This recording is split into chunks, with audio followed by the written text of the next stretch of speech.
Tudo bem, pessoal? Hoje é dia 15 de junho. Só para situar vocês, bom, hoje quando eu dei bom dia, né, para Alexa, ela me informou que era o mês do orgulho LGBTQIA+, e para eu perguntar para ela sobre curiosidades de drag queens brasileiros, né? Bom, quem conhece meu trabalho sabe que eu sou um dos primeiros a lutar contra qualquer tipo de discriminação, tá? Seja racial, social, etc. De fato, eu já fui uma espécie de ativista em relação a isso.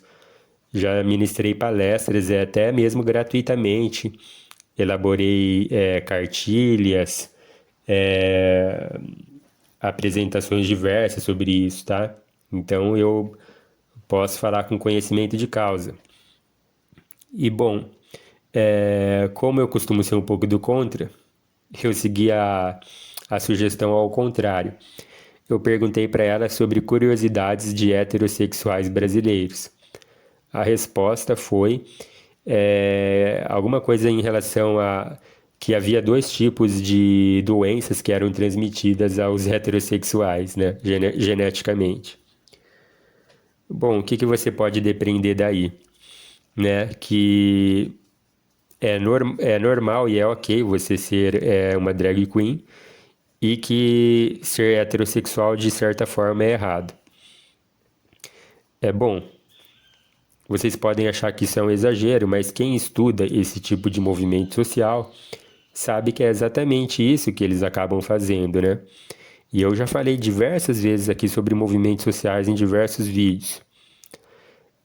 Por exemplo, nós tínhamos uma sociedade machista, e aí o que que pode fazer? Bom, vamos lutar contra isso, né? Então, o que que é a maneira correta de lutar? Olha, mostrar que a mulher tem a mesma capacidade que o homem, intelectualmente, etc. Só que o que que acaba acontecendo nesses movimentos sociais atuais? Né? Isso eu já expliquei várias vezes. Existe um discurso externo para as pessoas, para a sociedade, na mídia, etc. E existe um discurso interno, que na verdade não vai pregar a igualdade e vai acabar pregando a supremacia mesma, né?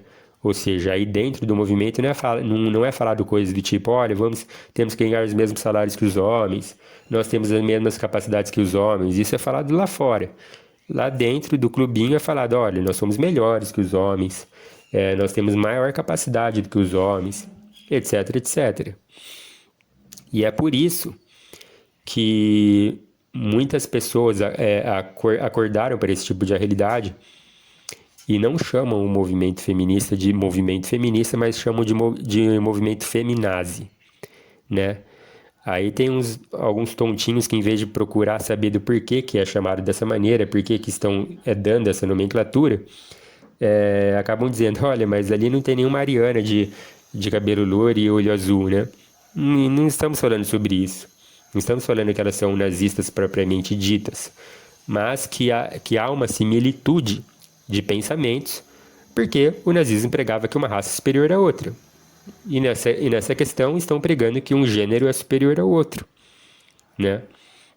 Agora, por exemplo, quando se fala sobre movimento gaysista, que foi tão falado e tão denunciado pelo escritor e filósofo Olavo de Carvalho, era justamente em relação a isso, que não é você pregando que, olha, os gays não devem ser discriminados, o pessoal LGBTQIA+, né, não deve ser discriminado. Não, é internamente falado que, como por exemplo, olha, temos que fazer alguma coisa para acabar com a heterossexualidade, porque nós somos pessoas mais evoluídas do que eles, né? Não somos apegados, presos a gênero, etc, etc, né?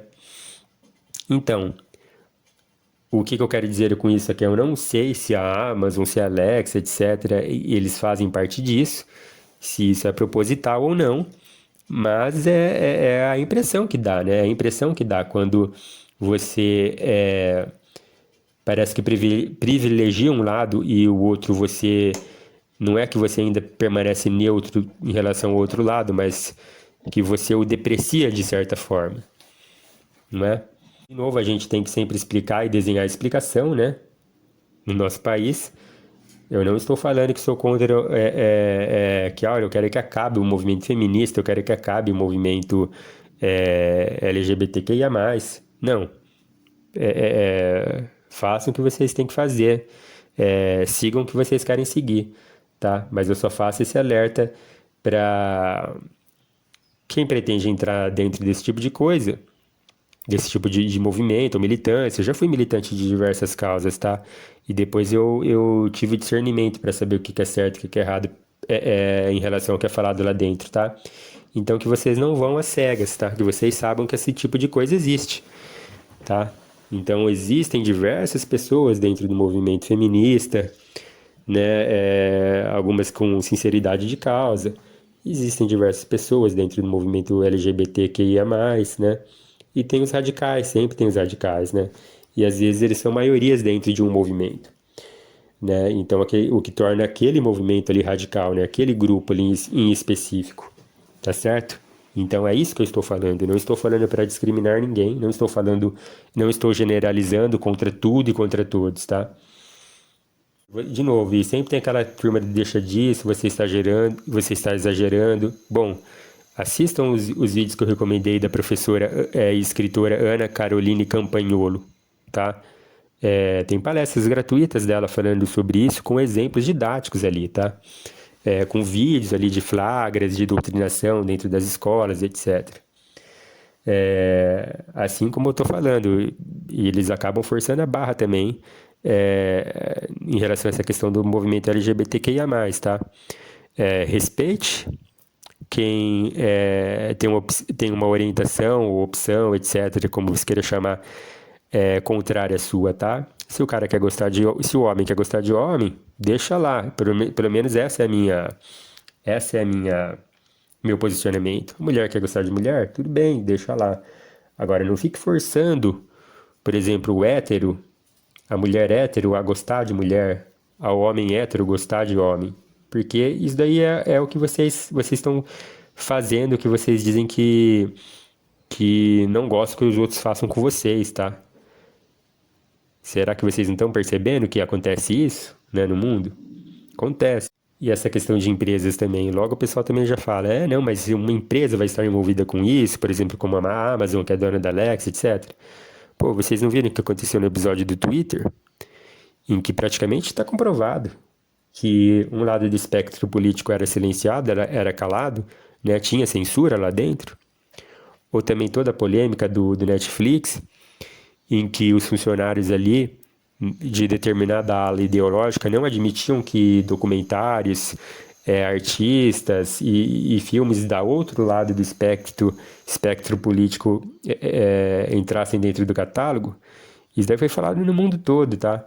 Não sei se no Brasil recebeu a cobertura decente sobre isso, mas isso foi falado no mundo todo e também foi comprovado. Então, resumindo tudo, existe sim o lobby dentro de grandes empresas, dentro das grandes big techs também, tá bom? Então, assim, em resumo, para não ficar nada nebuloso aqui no que eu estou dizendo, respeite a orientação sexual de cada um, respeite o ser humano, respeite o ser humano em primeiro lugar, acima de tudo, tá? Sempre respeitando o outro, tá? Respeite se o outro é católico, se o outro cara é evangélico, se o cara ele é heterossexual, se o cara é homossexual. Respeite todo mundo, tá? E não fique tentando impor, seja de forma direta ou sutil, a sua visão de mundo, tá bom? Eu acho que é aquilo lá, né? Eu não tenho essa visão de mundo de oprimido e opressor, mas geralmente lá o cara que se sente oprimido, ele não percebe ali que na verdade ele está acabando de se tornar o que ele está condenando, tá? E muitas vezes ele, na luta dele, de movimento social, etc., ele acaba se tornando, por exemplo, fala eu sou oprimido e acaba se tornando o opressor sem perceber, tá? Querendo impor a visão de mundo dele sem perceber, tá? Falando que ele está lutando pelo lado da tolerância e acaba sendo intolerante sem perceber, tá? Então é todo esse o meu ponto do vídeo de hoje, tá bom? Tomar cuidado com essas questões. Bom, é isso, pessoal. Muito obrigado e até a próxima.